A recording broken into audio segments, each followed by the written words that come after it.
How we doing? Extremely excited to represent the University of Michigan here in Las Vegas at this great venue. The hospitality has been amazing, so really appreciate it. First, I'd like to thank Commissioner Petiti for all the work he's done for us as coaches and keeping us aligned.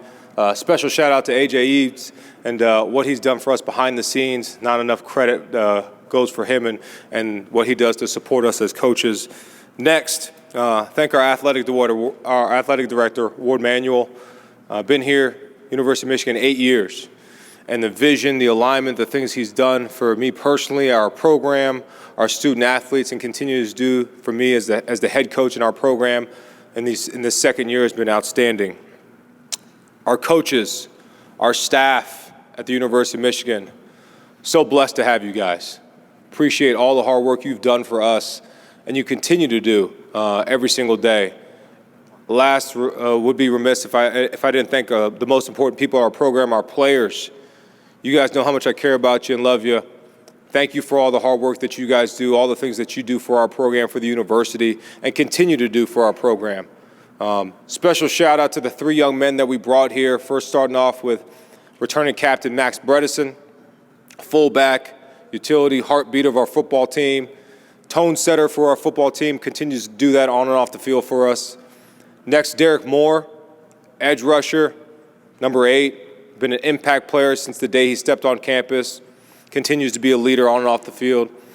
And then lastly, Ernest Hausman, linebacker, number 15.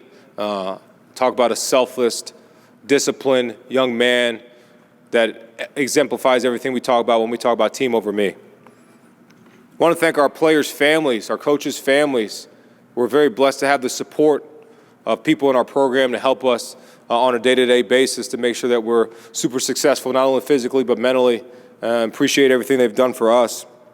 You know, roll by this theory, don't let a speed bump become a roadblock. Last year we hit a couple speed bumps, but we didn't allow those to become roadblocks. We overcame a lot of adversity and had a successful end to the year, but really we're not living on that. We know that's done, we know that's past us, and our jobs now are to write a new story for what the University of Michigan and Team 146 is all about. You know, we're really thrilled to be in the phase we're at right now with our student athletes, ending our summer conditioning phase tomorrow morning. We fly tonight. Tomorrow morning we get there 6 a.m. We got a conditioning test with our football team. They're all going to pass it with flying colors, I know. And really excited for them and what they've done. They've done a tremendous job changing their bodies, building a true team this offseason. Like I said, team over me has been our theme. Everything we've done is for the team. In the world we live in now with NIL and revenue sharing and the transfer portal and recruiting, it's very easy to look at yourself and think about yourself, not think about the team. And, I thought Bo said it the best, the team, the team, the team. We've really exemplified that in everything we've done this offseason. The work that our student athletes have put in with Justin Tress, our strength staff and his staff, and from a nutrition standpoint, Abigail O'Connor and her staff and what they've done has been outstanding. The poundage has been the greatest, how much they've gained, but you talk about lean mass and fat mass they've lost has been outstanding, and really excited to see how put that to display on the football field here come next week. We're going to continue to push ourselves to reach the standard who we are. When you come to the University of Michigan, it's not just about being a great football player, it's about being a great person, great man, great athlete, great student. We push ourselves, we hold ourselves to a high standard when it comes to academics, and we'll continue to do that. And our student athletes have done that at an elite rate, not only in football, but in all sports. I get the chance to sit alongside some of my great colleagues like Dusty May and Kim Barzarico, Brandon Arado, Sean Barmett, just a couple of our head coaches in our program. It just talks about what the University of Michigan is all about, and super proud to be a part of this great university. We're in a new stage. Team 146 is excited and ready to go. We're geared up. Like I said, we got the conditioning test tomorrow. Next Wednesday, we kick off camp, and we're ready to put on a show. So excited to take any questions. Questions for Coach Moore. First row here on your right. Kenneth Berry, Touchdowns and Tangents. Coach, what are some of the hardest and most meaningful lessons you learned from last season going into this season, and how have you used that to hold a certain standard for the quarterback room going into this year? Yeah, I think lessons is the right word. We talked about that as a team continually, that not losses but lessons.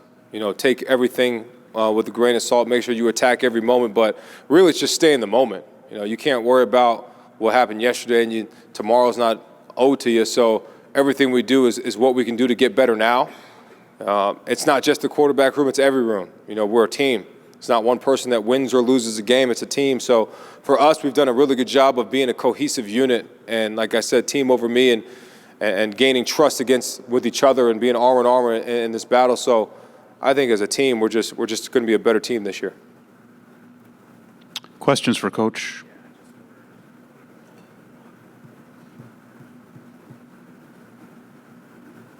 All right, Coach. Thanks so much for your time. Oh, we got another right one. there. Up first row. Here we go.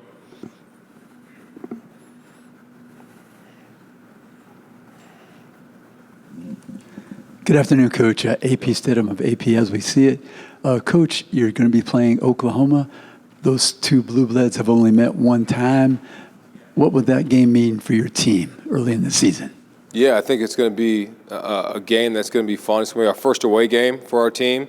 So it's going to be a test to see where we are when we can overcome some adversity when we're not in a comfortable environment.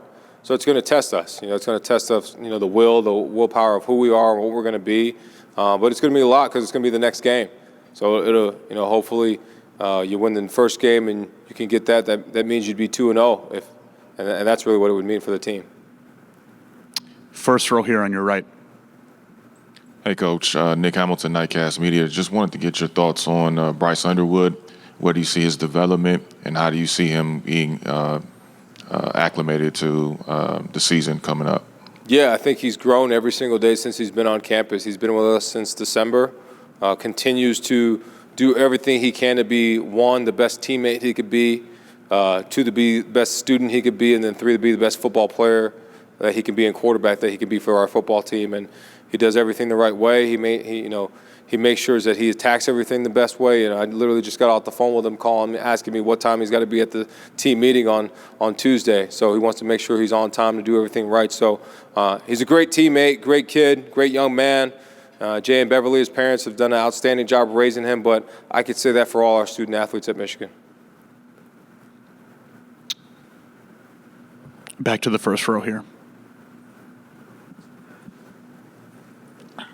Canterbury, touchdowns and tangents. Coach, you have a tight end go first round, top 10. That's pretty incredible. How do you look at that receiver room, and how have they met the standards this offseason? Yeah, I think one, in the retention of our good players, but two, in the recruitment of players like Donovan McCulley out of the transfer portal, who we think is going to be a great weapon for us. Andrew Marsh, a young guy who we think is going to be super dynamic. Jamar Browder, who was on campus, a big, tall, explosive, long receiver. And Jacob Washington in recruitment. But the retention of guys like Fred Moore and Samaj Morgan, Amarion Stewart, Channing Goodwin, Kendrick Bell, the list keeps going. Peyton O'Leary, guys that have played for us, made plays. They've done a really good job of changing the mentality of that room and making sure what the standard is supposed to look like and continue to raise it. They had a great example in a guy like Roman Wilson and Cornelius Johnson. So we feel really good about that room and continuing to work to make sure we take the standards to the next level. In the back on your right side. Hey, Coach. Bruce Marshall from Sports Byline and CBS. Quick question. Back to the quarterback room. You talked about Bryce a second ago, but Mikey Keene has been a pretty productive quarterback. We've seen a lot of him at Fresno and UCF before that. I know he was hurt a little bit in spring. Tell us about the room. Would you go to is Keene? How viable is that if you have to go to him? And also Chip Lindsey as your new offensive coordinator and what we might expect from him. Yeah, overall the room is awesome. I love those guys in the room as young men. First of all, you talk about Mikey, who did a study about snaps in college football, and he leads the team with 2,029 snaps in college football. That's a lot of snaps in the game. So he's a guy that's done it, that's experienced it at a high level. And, bringing in Chip has been awesome. He's an outstanding human being, a phenomenal coach, a great leader of men, and the guys want to play for him. But from a knowledge standpoint, the things that he's going to, give our offense and already has given our offense, it's been outstanding. And, things he's given me. He's a former head coach. He's done it. He's been through it. He's seen it. So to be in that position and to be able to lean on somebody that's been in my position before in college football has been huge for me. Coach Moore, thank you so much for your time. Appreciate it. Go Blue.